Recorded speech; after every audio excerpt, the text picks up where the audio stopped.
Malo alele, and a very warm welcome to the Kingdom of Tonga. I'm delighted to join you this morning at the opening of this regional workshop on emerging global and regional trade issues for the Commonwealth Pacific Region. I'm also pleased that this workshop is being held in Tonga, a first for our government to host, and timely, given the recent Foreign Trade Ministers meeting last week in the Cook Islands, where ministers made decisions on major issues on this meeting's agenda. Trade remains key to addressing the growth and development objectives of our Pacific Island economies, yet we continue to struggle with the global economic challenges of participating in a world of freer trade. Our smallness, distance from major markets, and vulnerability to natural disasters present special challenges. Recent global developments, however, also provide a window of opportunity to improve our trade and development efforts. Particularly exciting is the question, and a question that I want to pose to you is how can we ensure that all our Pacific people actually benefit from the window of opportunity? On the global front, this year is historical.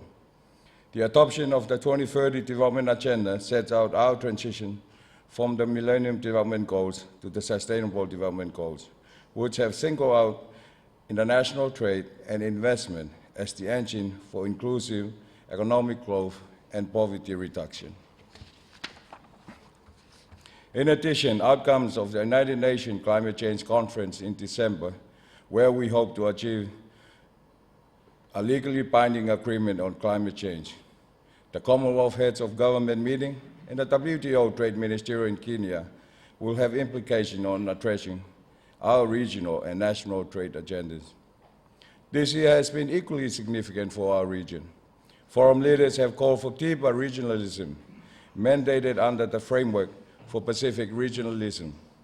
Central to the new framework is more effective prioritizing and one that is a reflection of leaders' visions, values, and strategic direction. Of the 5 priorities set at the political level, 3 of these, information and communication technology, climate change, and increasing economic returns on fisheries, directly relate to our trade mandate. This meeting therefore provides a platform to draw on recent and upcoming regional and international arrangements that now guide us and to find avenues to implementing them. Moreover, following the Foreign Trade Ministers meeting, this is an opportunity for us to achieve actionable outcomes from those decisions. This meeting will also be an opportunity to build on previous preparation for the WTO Ministerial in Kenya, most recently being the ACP Trade Ministers meeting in Brussels and a preparatory workshop in Vanuatu. Membership in the WTO is seen as an opportunity for gradual integration to the global economy. Yet it is fair to say that the failure to conclude on the Doha Development Agenda undermines the credibility of the organization.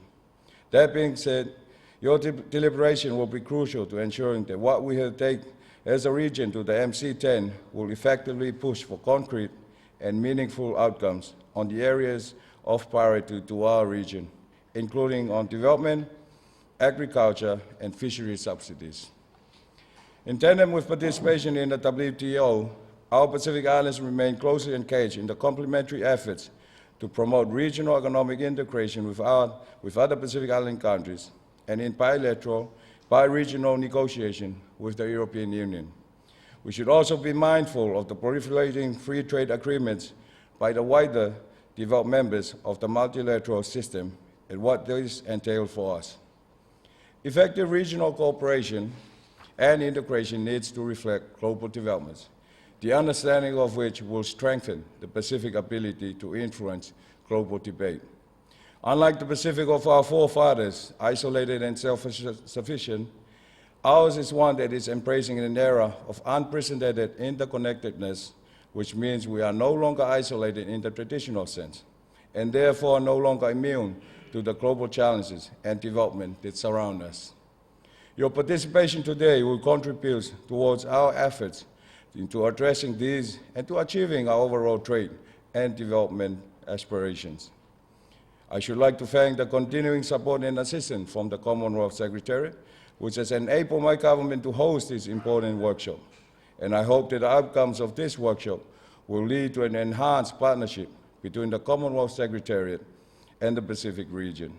I commend the Commonwealth Secretariat's support towards our efforts to integrate into a global trading system and towards a rule-based, transparent, free and fair multilateral trading system that enhances the development objectives of our Commonwealth Pacific Islands.